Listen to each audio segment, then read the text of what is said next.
Okay, and here we are, hour number 3. Glad you're along tonight. Monday, always a little bit unexpected here and there, in some ways, what appears. We are looking at a world that is on the edge, again, of more major... Watch Ukraine. I keep putting Ukraine up at the top of the headlines, and have, even though other stories would seem to be more sensational, because this is a major, major showdown between the Bolshevik, Zionist, Jewish, bankster West and the Christian nation of Russia, led by Vladimir Putin. Yes, there are plenty of Zionist Jews in Russia. Many are billionaires, oligarchs. But they play ball. They're Russians. They stay in line. They do what they're supposed to do to support their country and their people. They're not out to overtly do things that would get them into trouble, like Khodorkovsky did. Cost him how many years in prison? I don't know. He challenged Putin and said he was going to try to take over. Didn't work. Anyway, watch Ukraine. We'll continue to watch it for you, but as we speak right now, there are apparently tens upon tens of thousands of Kiev's finest, heavy artillery, tanks, you name it, lined up at the ceasefire line, literally ready to roll all the way through the east of Ukraine. We will see what happens. This is going to be very interesting. All right, we're going to go now and talk to our friend Yoichi Shimatsu, who has been with us for years. It's hard to say, but it's true, years, covering the Fukushima catastrophe, and he is somewhere there in Thailand now. Are you there, Yoichi? Can you hear me? Yeah, I'm in Bangkok. Better reception, being in the capital. Good. Yeah, I just heard you about Ukraine. There's sort of an untold story about Ukraine. It's one of the major centers for agribusiness, foreign agribusiness from Western countries, but also from Korea, from South Korea. I didn't know. Developing GMO crops. Yeah, it's a major center for GMO crops. Oh, really? Intensive farming on the steppes. Yeah. It's a vast acreage, tracts of land have been, leased off for long-term leases. Uh-huh. Chemicals are being dumped. So, this is really strategically important in a sense. And one of the reasons they're really fighting, because, our energy supplies, of uranium, you see what uranium, what Fukushima, and also other nuclear plants have done to the food supplies, contaminated. Mm-hmm. You see right now with this, polar vortexes, the whole Midwest of the United States, which is the grain basket of the world, not just for the United States, but for countries like China, like Russia, right. Traditionally, radioactive, increasingly radioactive. So, despite the fact that Chernobyl was radioactive, agribusiness is investing there, and the reason is because the radiation levels are lower than they are in the other parts of the world now. I mean, incredibly, after Chernobyl, radiation point, level. Yeah, that points out the truth. That's an important point. We saw this. Yeah. We saw this in Norway, right? The reindeer herds were coming back. Right. Then suddenly, Fukushima has spiked up radiation. So the hope, I think, is that Ukraine is about far away from the Arctic, from the the jet stream, far enough down to avoid a lot of that radiation. Not to mention the other products, let's say all the kind of pollutants coming out of coal, out of oil, and so on, sulfur, all kinds of other crap. Ukraine is pretty free. It's a flat plain. A lot of stuff just travels in the atmosphere over Ukraine rather than stopping there. It's a pretty dry country. It's a steppe, not a lot of forest, a lot of grassland. So there's a strategic understanding here in agribusiness that this is a future place to grow grain, as is places like Argentina and Brazil, which they've completely, turned the pampas into basically soybean fields, Brazil into cattle farms. So agribusiness is a step ahead of everyone else, because everyone has to eat, right? And everyone has to eat from agribusiness. If you go to McDonald's or KFC, if you buy chicken, if you buy pork or beef, you're basically reliant, 99% of the time on agribusiness, and I was there at Purdue, Dean Butts gave me a lot of trouble personally, and I told him to blow off, that he was a disgrace to the United States. This is before he was in the Nixon administration. Secretary of the Agriculture. He was Dean of Agriculture at Purdue. Yeah. Purdue, but he was the Farm Bureau man, and Purdue was the center of agribusiness. Fertilizer, GMO, all that stuff coming out of there. And then I led the first anti-war protest there. He came up to me and said, "Son, you're a disgrace to this university." And he had a couple of big stooges next to him, big guys. And I told him, with all due respect, Dean Butts, you are a disgrace to the United States of America. And he took right in the face. He gagged, and they had to drag him off. He was just discombobulating, That's no one had ever funny. dared. I mean, he was the emperor of the Midwest. I mean, the Farm Bureau is powerful, their agribusiness, and since his time, there are a lot fewer farms. The farms were big back then, And I got into organics because of what they were doing. You go by these vast flat farms, soybeans, corn, not a bird, nothing. There's not a living thing. It was dead silent, you feel. So I started, an organic farm by a forest and a creek, and all the wildlife flocked there. It became a haven. So I thought this is the way to go in the future. Do you know do this stuff? Do you know? Just real quickly, a side note to Earl Butts, who was the dean there at Purdue when you were there, and former Secretary of Agriculture. He lived to be 98 years old. Well, I'm sure he didn't eat the stuff he grew. No, I mean, no. That's like that's good for real. These guys, all that GMO stuff is for other people, for the market. That's right. Well, they eat the good. They eat the good. In fact, when because we're a bunch of anti-war guys there, they kicked us off our farm. One of Dean Butts' supporters bought our farm. They like the organic, That's the hypocrisy of agribusiness, funny. So the you guys, were doing organics were back then. Wow. That was one of the earliest people. Yeah, in fact, the first in the state. I think it was the first organic grain dealer in the state. Started an organic restaurant at a defunct Episcopal church. And that whole area now is one of the centers of gourmet organic farm restaurants. Nice. It's a huge business. Wow. No one remembers me there, but so we pioneered at least something good came out of the resistance to that. Now, and I'll guarantee you, those restaurants are packed with Farm Bureau guys who know that they're feeding the rest of the world poison, okay? I remember running the story. Hypocrisy. They won't give it to their kids. They give it to everyone else's kids. Yeah? Well, that's right. I remember the story that the cafeteria at Monsanto, for all the employees, would not serve GMO food. They don't serve it. That's the whole point.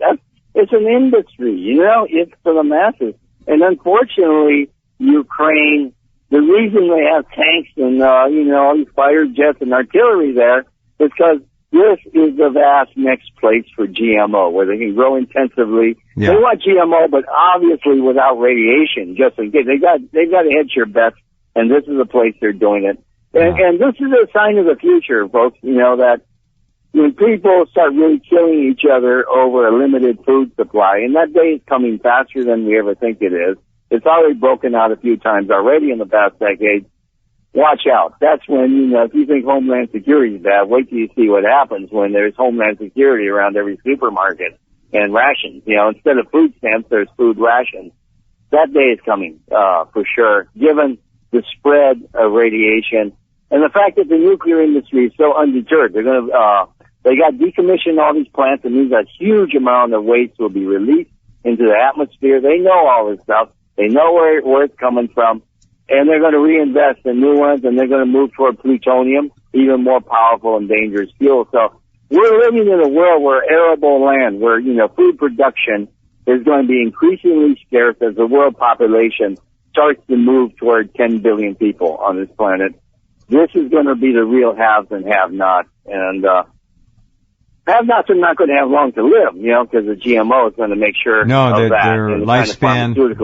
Sure. It'll be down in the 60s before too long.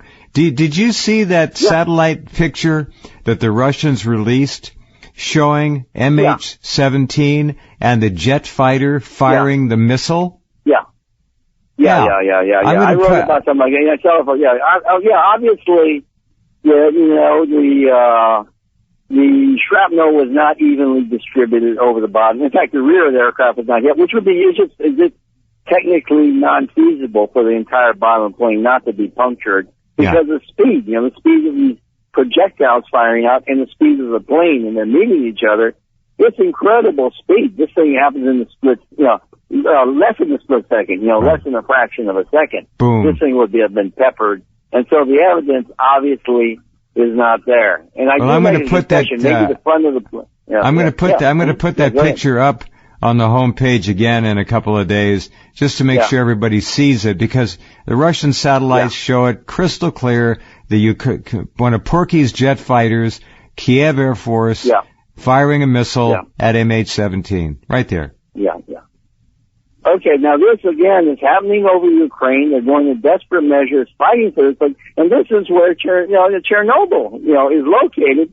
Imagine what the soils of the rest of the planet are like, of North America, of Northern Europe. If Ukraine, Chernobyl heartland is relatively low, imagine what they're not telling people about Canada, okay? About United States, about Mexico, about Germany, about Austria. These great agricultural centers, in large parts of Russia too, in China. Imagine how high the levels are. If Chernobyl is one of the safest places in the world to grow food. Well, this tells us again how sky high the Fukushima outrage is. It leaves Chernobyl in the distance, way back. It's so much more intense. What was the story 3 days ago I ran? That they're now saying that they have lost all ability to even slow the radioactive water from going into the Pacific Ocean. And they said, those people in the story said, that it was increasing by up to 400 tons a day. Which there may have been a typo in there. That's phenomenal. We've been saying, you and I 1,000 tons a day. Compared to the reported 300. So we're talking about 100. Well, you and I have been saying 1,000 tons for years. We've been saying 1,000 tons. So exactly. So take that and multiply that by 13 times or whatever, by 6 times, excuse me. Right. And so massive amount.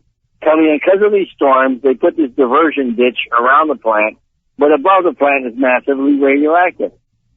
I was up there. The forest is terribly radioactive. I'm afraid to step on the ground, the water there, radioactive in the dam. So it's just pouring off these mountains, and I'm sure they're releasing from the tanks too.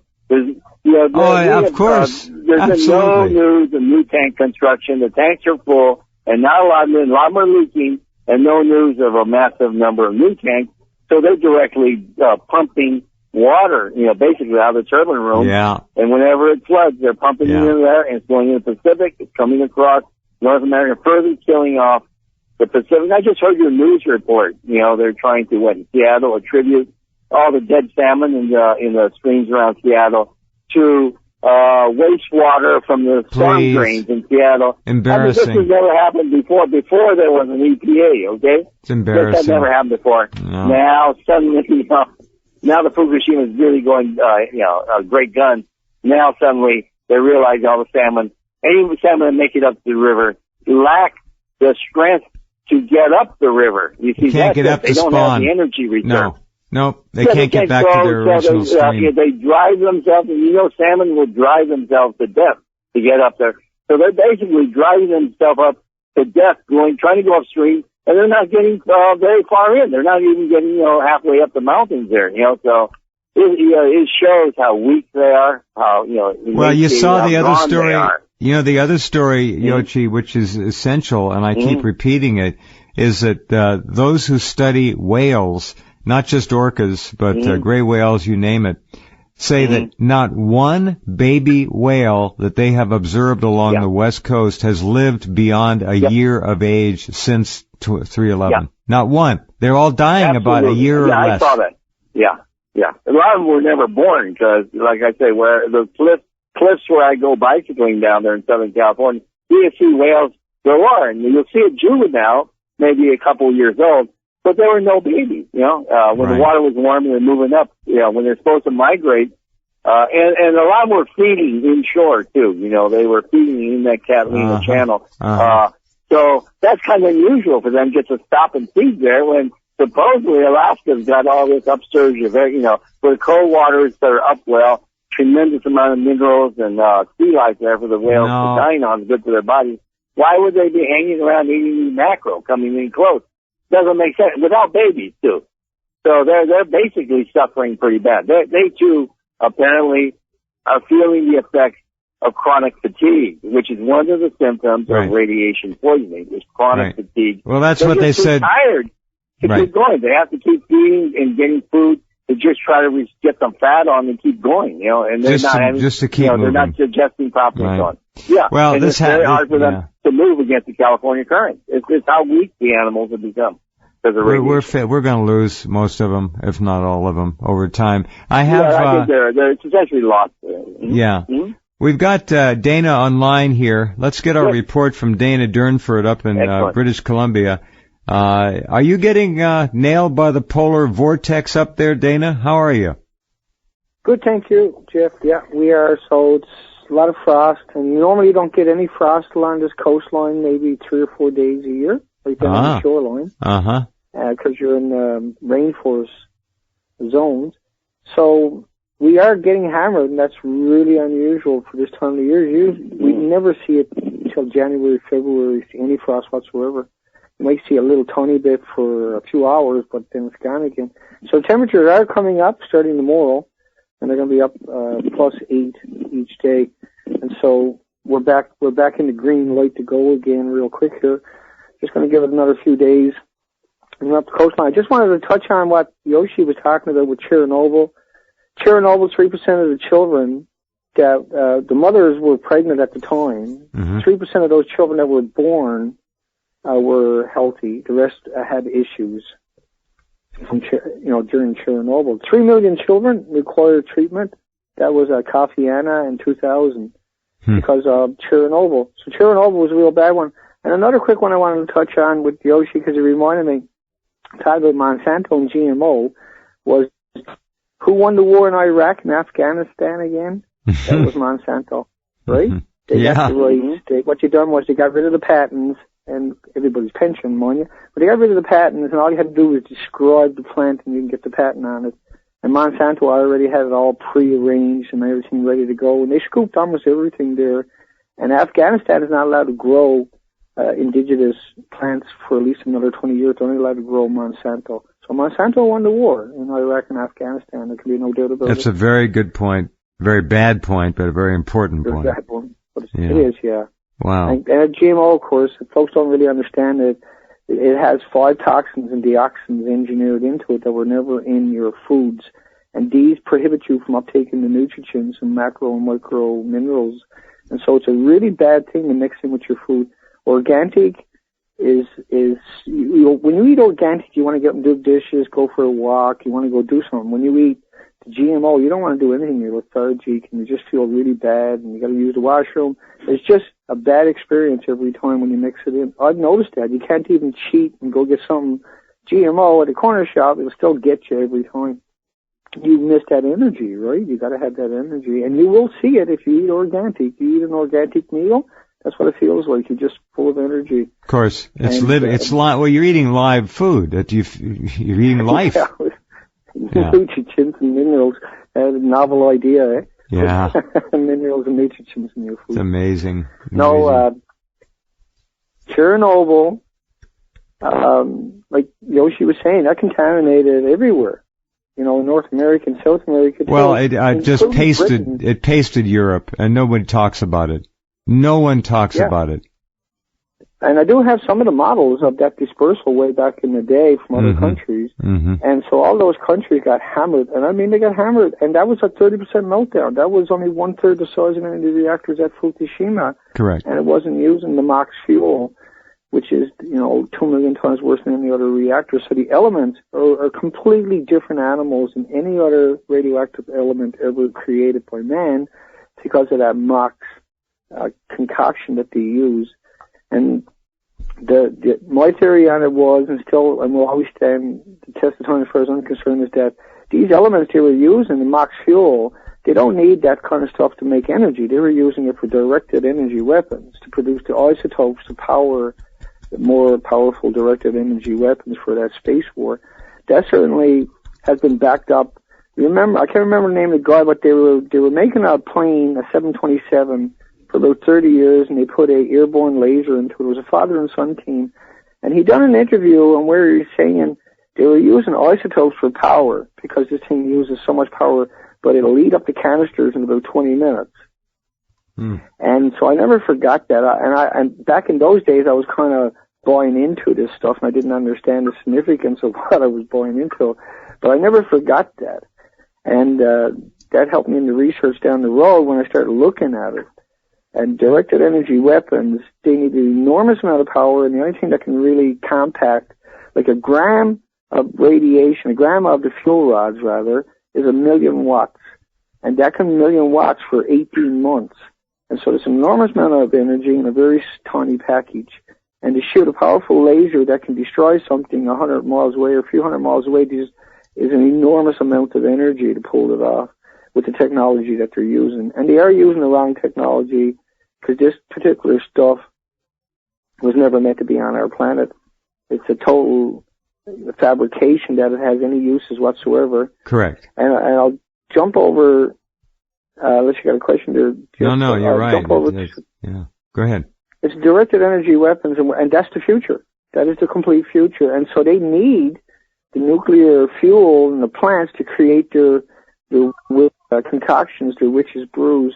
And so every other country is competing to do the same thing. In Israel, of course, which is one of the most evil things imaginable, they used it on Gaza, and I documented that myself. I got the actual footage of it. And there can be no mistake on what it is and what it's doing. And that was an experimental show-off, because Gaza is a place where they use their weapons. Israel uses weapons to show it off to other countries. Well, it's like an open air laboratory to do exactly that demo. It is. Perfect, to test everything out. I completely agree. Go ahead. We're going to go through the break on this one. I'm going to make sure we get enough from Dana. Go ahead, Dana, please. These directed energy weapons, I just want to just go a little bit further down the rabbit hole for everybody, is the consequences of using these things it's like GMO, where we have no long-term knowledge about what's going on here and what the implications are and what the blowback from these weapons and the leftover materials and everything else, and then the concoctions that they have to put together in secret because they can't do it publicly. They want to hide it from other countries, allegedly. And this whole maniacal system, we got to create a more powerful and more bigger and a more better weapon, but yet every country is out there trying to outdo every other country. And ultimately, it can't end good, right? It can only end bad. And the nuclear industry has no use. There's only 3% of the energy on the entire planet, but that's the disguise, right? Power by a nuclear plant is a proxy of the nuclear process itself. You need 1,000,000 gallons a minute to cool it of water, and besides the fact that 1,000,000 gallons of water, they're boiling all the larvae, all the eggs, all the small fries, and 1,000,000 gallons in a minute, and that's just a byproduct of creating these weaponized isotopes. So nuclear power will never be the shining light that it was claimed. It can never be that. It's only for one purpose, and it's for war. So nothing good will come out of war. Ultimately, the carnage you leave behind for the good that it done is irrelevant.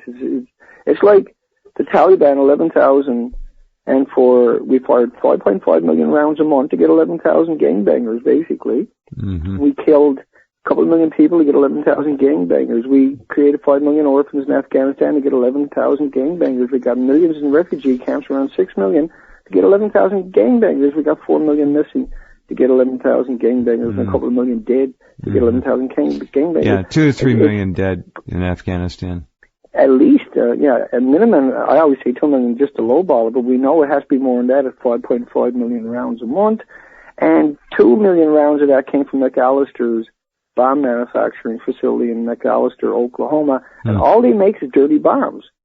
All they make is dirty bombs. So it's a relentless thing we've done to the planet. And the only way forward is people like yourself and Yoshi that are really pushing back in a really articulate way, and so that people become articulate too and are able to have a debate and have a discussion with real narratives.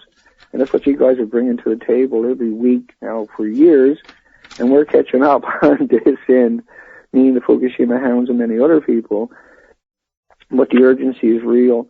And if people are not familiar, I go up the coastline in a 24-foot Zodiac, and we take pictures of the coastline. And so since I've been home in the last week and a half, I've uploaded day 18, day 17, day 16, 15, 14, day 13, 12, and I'm working on day 11.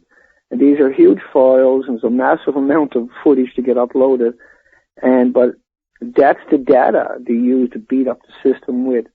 And what it done was it annihilated the coastline of British Columbia. For anybody that's not familiar with this, there was 6,500 species of invertebrates with the backbones. We never found none. And we were looking at the tidal pools and the nurseries of the ocean. These were all recognized by the University of Simon Fraser University, University of Victoria. Had everybody went out and found these species. We can't find them. Out of 480 species of worms, we never found any. And out of 78 species of sea anemones, we found 5 extremely sparse. And same with all the other species, very sparse. And obviously the ocean can't sustain it any longer. And, you know, as I go up the coastline, it's heartbreaking to see 4 or 5 species on a beach when there should be 500 or 600 on just a little tidal pool. And we never even found that in the entire coastline collectively. We maybe told, once we go through all the pictures, and I did find another species yesterday I've never seen before. One of the pictures was a nudibranch, one of the species of the nudibranches, and they eat the sea anemones. How many, generally speaking, how many species have you observed so far? I was quoting around 20 total for most of your trip so far. At any given spot, usually at best you might see 20 if you're really lucky, but they were the same species you would find everywhere else. And you would find that was the point. Species. About 20 total. One extra species in those spots. Each spot you would find an extra 1 or 2 species, but you wouldn't find it in the spot before and you wouldn't find it in the spot after usually. And so that's how we come up with those numbers. But altogether, I got 24 to 28. But when I count the algae, there was around 20 species of algae out of 600. And so each tidal pool should have had 100 to 200 to 300 species of algae alone. And so everything is missing. The insects are missing on the coastline. No bugs still, huh? None. No bugs. We never found. And then there's all the insects, what I call insects, the invertebrates that live at the high tide line, and the bacteria. Now, we don't smell any of that during the summer or the fall. And there was nothing anywhere, as you know, Jeff, but most people are not familiar with it. This is real, and, you know, all we're doing is taking pictures, folks, and then we're publishing that up on the internet as we get a good internet connection.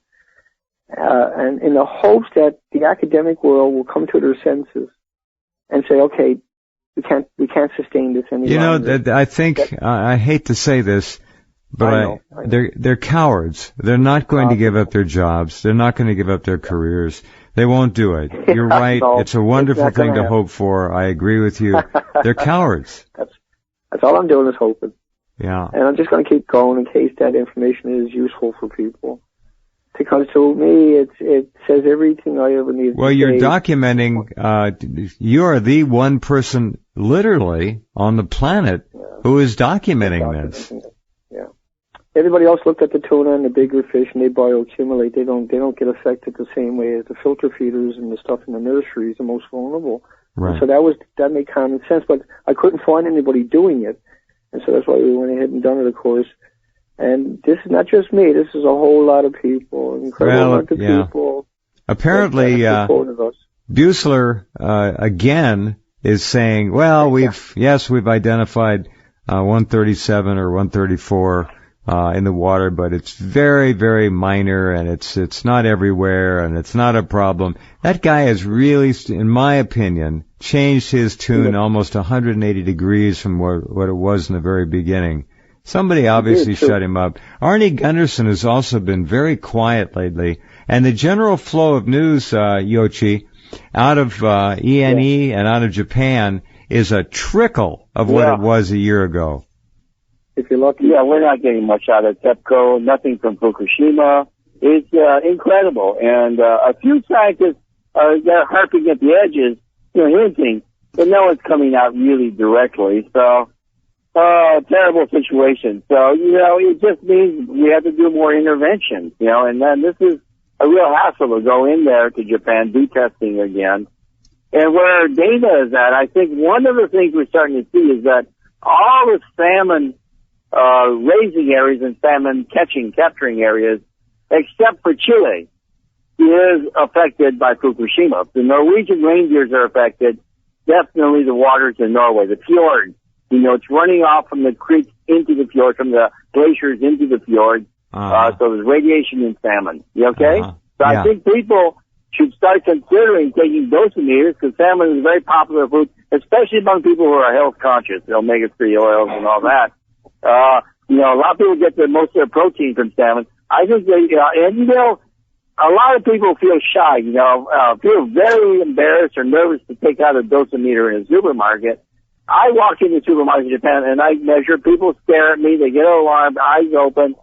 But, I just tell them, I have to do this because I'm not going to eat a radioactive fish, and I have a right to do this. And so I think people got to exercise that right and start using dosimeters on salmon and start reporting that to the Rense show. I think we've got to hear what's happening in the supermarket shelves there, in the counters there, to find out what exactly is happening, because they do bring krill. Most of that food is krill from the Southern Sea, from the Antarctic, feed it to the fish, but the fish are constantly exposed to radioactive water and plankton and all whatever else up there in the northern cold waters. So we've got to be much more now. I think there's been enough time to see the levels in salmon. And these salmons are a few years old, so they're accumulating. They're accumulating like crazy. Well, last year the fishermen in Alaska pooled their own money because the government wouldn't help them, and had their fish tested, and they were coming back with consistent readings. They weren't terribly high,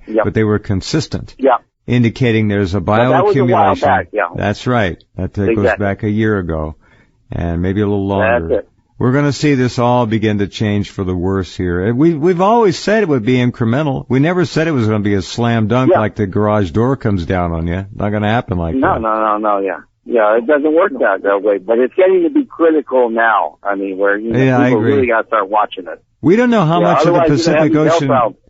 The Pacific Ocean may be already 3/4, 4/5 dead. We don't know. What was the fisheries people off Santa Barbara the last time you were on? I read them. What they said all they're seeing is clear water with no fish. Yep. And obviously, it's the greatest kill-off in modern history. Where Dana is at, he's been watching the greatest ever kill-off, which cannot be from storm drains from Seattle, because the water from Seattle doesn't flow up there. So it's obviously radiation. I was going to say one thing to Dana. I lived right on the beach on the ocean for 9 years in Santa Barbara, and watched the seasons change. They didn't change too much overtly down there, but they changed. And we would have, of course, in the summer, the kelp beds out there would, big pieces of kelp would break off, constantly washing up on the shore, and flies. The smells would change, everything. And what Dana's saying is no flies, no smell, no decay. There's no life to die off anymore. Right. That's right. Yeah. You don't see anything at nighttime either. Aseptic. Yeah, there's aseptic. That's what it is. Go ahead, Dana. Well, no, as I went up the coastline, I was expecting to see more life. I really truly was, in one sense, to find pockets of life where there was just that normality that I'm used to seeing as an ex-commercial diver on this coastline. And after 60 days, not counting the first trip, we never seen nothing. The second trip for 60 days was shocking. That was shocking. How could the wildest coastline, most pristine coastline in Canada, absolutely stunning, and they don't get ice in the wintertime, folks. And ice will crush the coastline. It'll pack in on the coastline. The winds will blow it up and it'll scrub the coastline. BC doesn't get that. And so everything should be loaded. Every square inch should be completely full. And there should be up to 9,500 species minimum. And there's over 4 million species in the Pacific Ocean.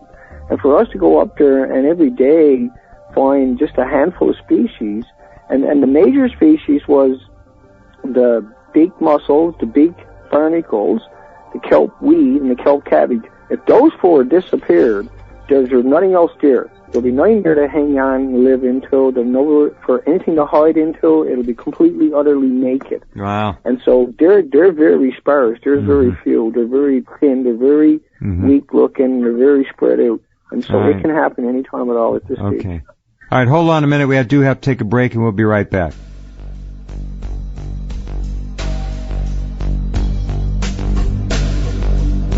Okay, let's get right back to it. Dana is up there. Briefly, Dana, then we got to get moving here and get some information from Yoshi. But what is your schedule right now? When do you expect to be able to get back in the water? I guess the big part of the storm is past, and you're going to start back up on your trip. Right. We're going to, this trip here is going to be by myself. What? For 30 days. Yeah, for 30 days. And you're gonna take, wait. Hold on. You're gonna take the Zodiac by yourself. Yeah, I am. And what are you gonna do at nights? So every 2 or 3 nights I'll pull into a community and go into a hotel and clean up and blah, blah, blah, and get on the phone and everything else and try to upload some stuff. But so the idea is to go from town to town, and in between each town, cover that whole coastline, and then drop the pick for the night, tie onto the shore with a stern anchor, out in the water rather, and so you can't drift away kind of, and get up next morning, catch the tides, and just work your way up to the next community, and then go to that community and go to the radio station, go to TV, go to newspapers, go to the local leaders in the community, see if I can get interviews with them, see if I can get them to have a lecture or a presentation in each of these communities. This is incredible. You're doing this alone? Yeah. My God. I'm going to do it on my own because, well, it's cheaper to do it that way. It's a very expensive operation to run. It's very difficult to run 4 guys and move around the coastline with RVs. You shouldn't be alone out there, my friend. I know you're a real ocean man, but this is all not good. All right. It's good. I installed eBird today in case the boat tips over. They're $1,100, and they'll send out an emergency indicator. But that boat can't sink anyway. I'm not worried about that kind of routine. 26,000 islands up here to hide onto, and I know the coastline inside out. And the operation truly is it's a highball operation, but it's one of the safest operations I've ever seen. Got every piece of equipment imaginable for safety and comfort, total comfort, redone the whole boat, done the cabin on it, all new interior, new everything. So all equipment is brand new. You got more guts than I do, and it reminds me of Yoshi taking his trips to Fukushima on a bicycle, going right in there. Yeah, that takes nerve. It takes a lot. Well, listen, I wished you had one thing. Somebody to call ahead for you to the next town or community that had a newspaper or a radio station, and let them know you were coming in, you're on a research expedition. It's a perfect news story for them. Right, and then try to bring them out with me too. Yeah, I agree with you wholeheartedly. That's the plan. Like you say, it's a lot to do what we're doing, what I've done up to this point, and what I'm going to do next is going to be even harder, more difficult, more arduous. But the job has to get done. There's too much urgency. You can't go out and look at the coastline like I've done and not be impacted forever, no matter what. You know, that affects me all the time. You are doing a service for humanity, for the planet, and I don't have to speak for Yoshi, but we really honor what you're doing. I appreciate it. It's extraordinary, truly. It's getting done. That's the job that got to get done. Someone's got to do it. It's got to be somebody that can't compromise. You bet. Okay, all right. You take care of yourself. Yeah, thank you, Jeff. Good night, Yoshi. Everybody, take care. Okay, Dana. Good luck to you. Good luck to you. Thank you, Yoshi. Okay, folks. Good night. Good night, Dana. Good night. Good night. That's good luck. Yoshi, what he's doing. I'm deathless too. I'm speechless, really. You know, it's that's a wild ocean up there. You know, the Pacific in winter is, well, he knows what he's doing. He's a professional diver. He's a pro. And, though disabled now, he still, he understands the sea, and it takes a heck of an understanding to handle that, you know. Well, I've done rowing outside in San Francisco Bay, outside San Francisco, in these big Whitehall wooden, boats. And they're pretty well protected. They're meant for open sea. They used to be used for lifeboats, but it's scary out there. These waves are huge. You know, it's a roller coaster ride. And, the weather he's facing there is just like that. It reminds me of that painting, the woodblock print, you know, the very famous one of the Great Wave, you know, in front of Mount Fuji, you know. Oh, He's up against something like that sometimes, you know. And he's, you know, he doesn't make any bones about it. He's out there, real seaman there, you know. It's amazing. We're very appreciative that he's put that talent to service of humanity, you know, that. And I hope people appreciate. I wish, you know, one of these, you know, there's so many billionaires buying these organic ranches down in Patagonia. I know. Flying to these resorts, dropping $10,000 a day. They can't provide the guy with a yacht. Come on, you know. I mean, you know, what are people thinking now? You know, if you're rich, you claim to be smart, you claim to be green. You know, what's the cost of a yacht? You know, to rent one out for this young guy. How much is that? Just a drop in the bucket. It's meaningless. It's a tax write-off. Pocket change. I don't know why these people don't. Yeah, it's pocket change. You know, it's what we toss at beggars. You know, it's come on. You know, it's where is the conscience of this world today? This is what I don't understand. You know, it's just because it is really hard. Like you said, you just cannot afford. And he did one heck of a fundraising effort, but having 4 guys on the team up there with all this equipment, it is a huge charge. You know, it's way beyond. You know, like, he doesn't even have an NGO or anything like that. So, you know, you know, there needs to be some donors step forward for this stuff. Or, you know, we just write these people off. You know, when the time comes, they're suffering, you know, just, you know, so I'm not going to give you herbs. You know, how much money did you make back 5 years ago? What did you donate to Dana Dumford? Okay, I'll save my herbs for someone else. Okay, not for you, because you never anteed up when it was your time. You know, we've got to be cruel in this world. The world's going to be a cruel place, you know. World is getting to be worse than cruel. By the way, it's a cruel place, but the reason they're, you know, using military power there to carve out this farmland in Ukraine is because you got to understand, Ukraine is not yet in the EU. So if the GMO industry, and we're talking about every GMO country in the world is there in Ukraine, buying up land and resources, water resources. If they can get huge productivity out of Ukraine, huge amount of production, then backdoor Ukraine, that's how they can backdoor GMO into the EU. They can overwhelm, they can make the arguments against Germany, they got the political arguments for integrating, the EU is already committed to integrating Ukraine in the EU. That means they bring in GMO with the Ukraine and basically bogart France, Germany.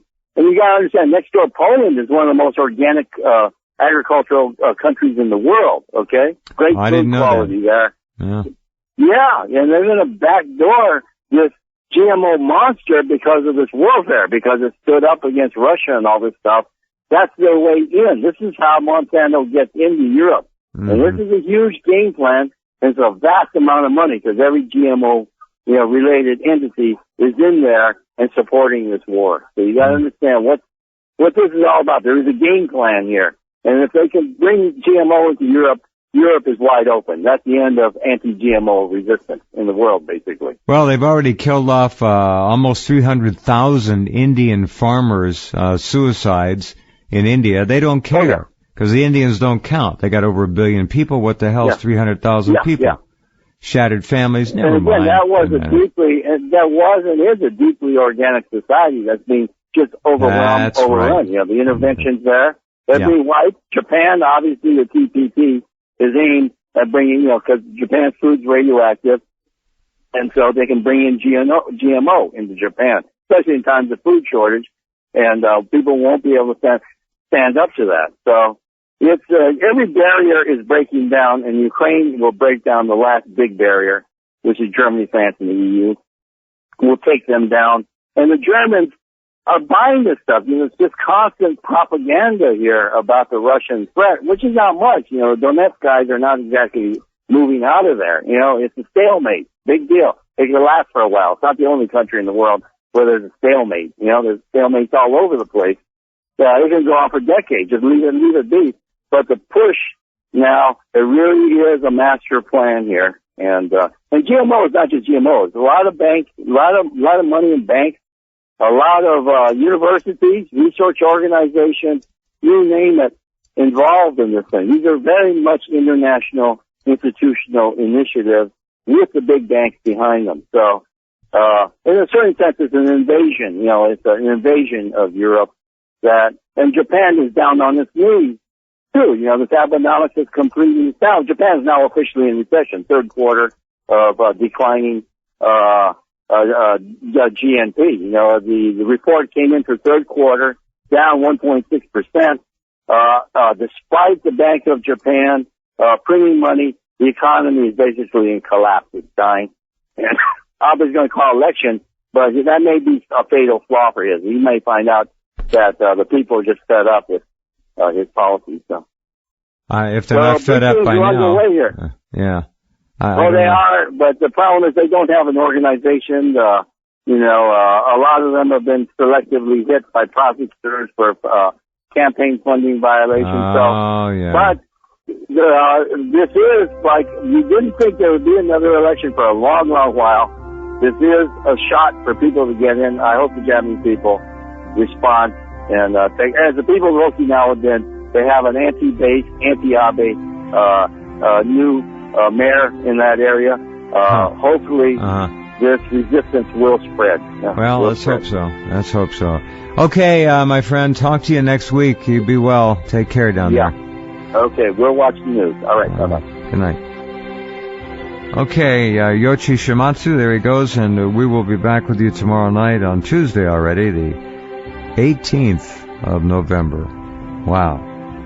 Jonathan Emord tomorrow night, Jay Widener, Jim Kerwin. Going to be a great program. Hope you'll join us tomorrow. Take care.